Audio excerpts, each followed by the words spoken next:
Welcome back to our channel. In today's video, we will guide you on how to change the default size and style of captions in Chrome on your PC. Let's get started. Step 1. Open YouTube on your PC by launching the application or visiting the YouTube website. Step 2. Open a video of your choice on YouTube.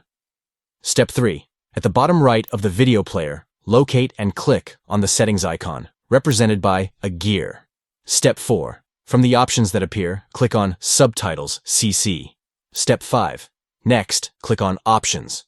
Here you can customize various aspects of the captions, including the font, color, opacity, size, background color and opacity, window color and opacity, and character edge style.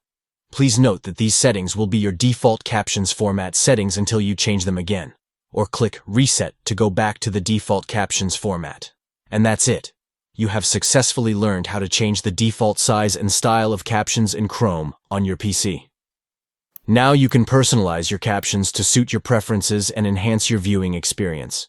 Thank you for watching. If you found this video helpful, don't forget to give it a thumbs up and subscribe to our channel for more useful tutorials. Stay tuned for our next video.